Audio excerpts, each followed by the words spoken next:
Қайырлы күн достар, барлықтарыңызға. Бүгін бізге тағы да мукбанг. Мукбангқа бізде бүгін блины, тәтті бір нәрсе жегім келді. Сонымен творог, қолдың творогы, астында қаймағы бар. Кішкене қазір араластырамыз. Мынау сгущенка.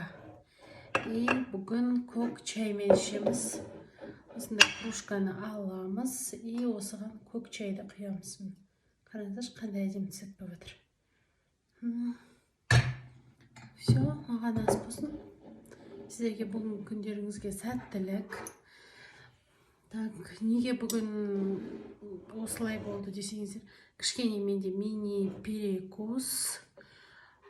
Так, блинчикті өзім қолымнан пісірдім. Қараңыздар, қолдан пісірілген блинчик. Қазір осы бір сағаттың төңірегінде пісірдім. Бисмиллах. Мына сгущенка саламыз и дәмін көреміз.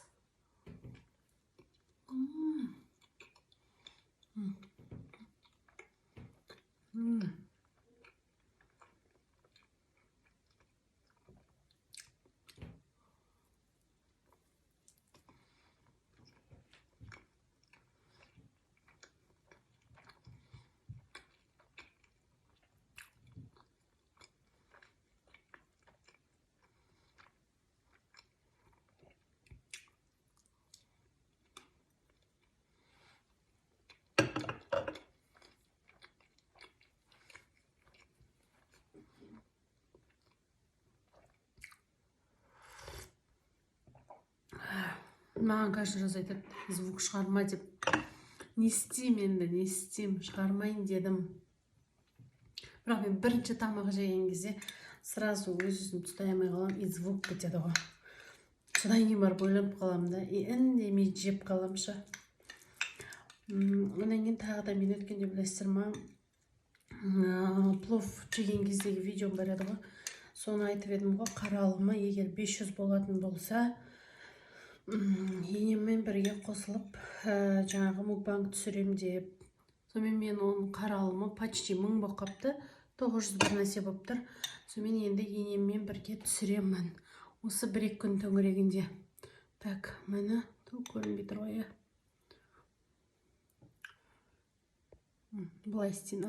Міне мынау қаймақ пен творог. Осыны аламыз, блинчикті ашамыз. Құдай бере салған блинчик деп ортасына саламыз. Ортасына саламыз да осылай. Енді осыны ораймыз. Осыны ораймыз. Қандай да блинчик болды менде. Ыңғайсыз блинчик болып болған сияқты. Так, бисмилля.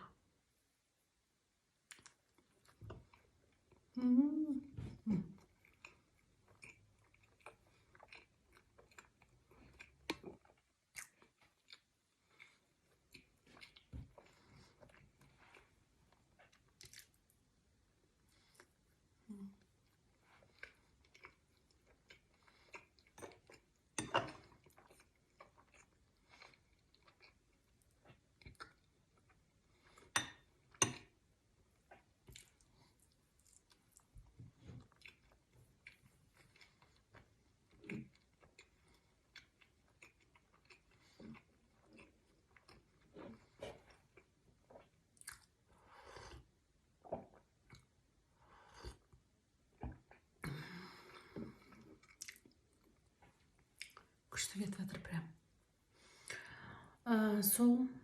Соған айтайын деген, маған сұрақ қойғыңыз келетіндеріңіз, сұрақтарыңызды қойыңыздар.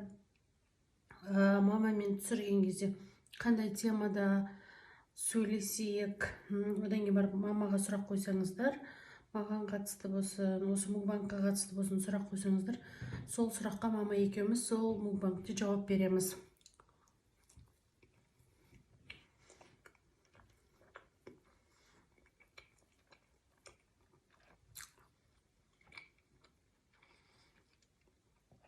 Менде прямой эфир болмайтын болғаннан кейін мен алдын ала түсіремін, содан кейін барып салам ғой. Сол себепті осы видеоның астына сұрақтарыңызды жаза кетіңіздер. Сол сұраққа мама жауап береді.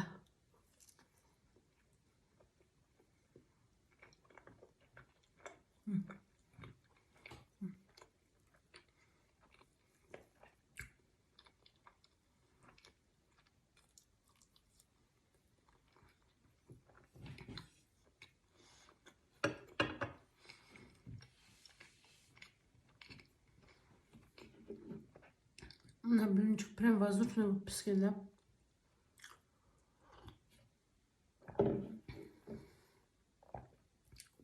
Енді қалыңдығын көрсетейін ба. Өзі қатты қалың болмаса да, қараңыздаршы, өзі қатты қалың болмаса да, бірақ өте тойымды екен. Мен қанша 2-3 жедім ба, уже тойып қалған сияқтымын.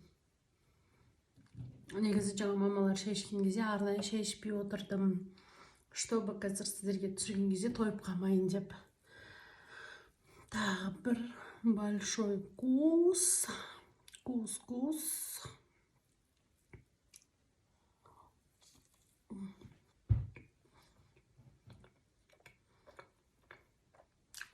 Бірақ мен басым жақындап алдым.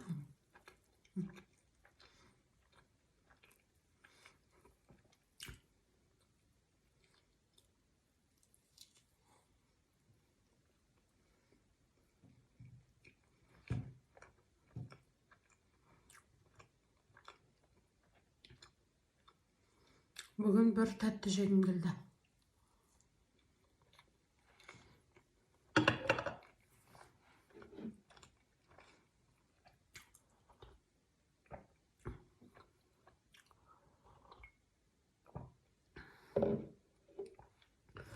Қарсыңыздаршы, көп сабағым ғой.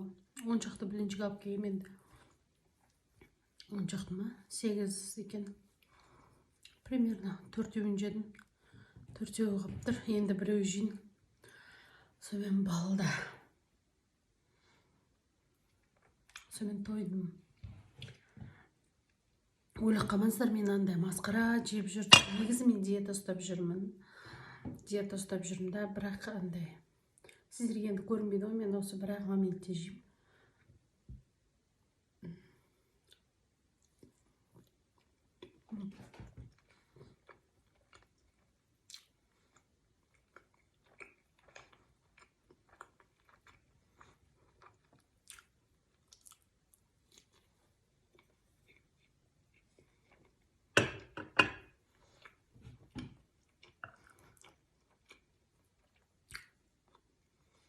Творог қаймақпен.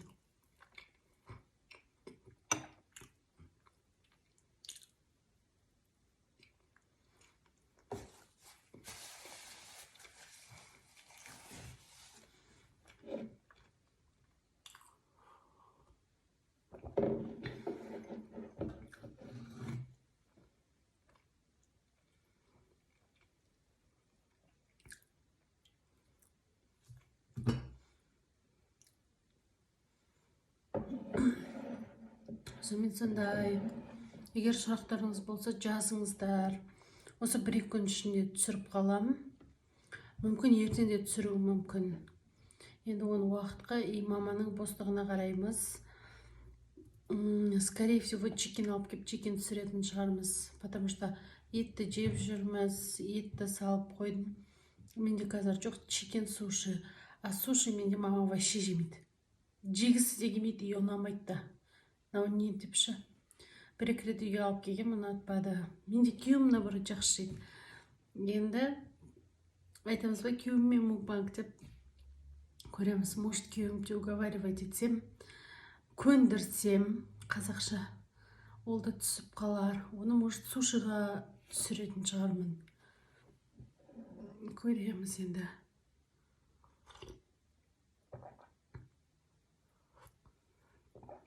Все, қайырлы күн барлықтарыңызға, күндеріңіз сәтті өтсін. Мені соңына дейін көріп жатқан жандарға көп рахмет. Жазыла кетіңіздер, комментарий жазып отырыңыздар. Өз ойларыңызды, пікірлеріңізді тастап кетіп жатсаңыздар болады, бөлісе отырыңыздар.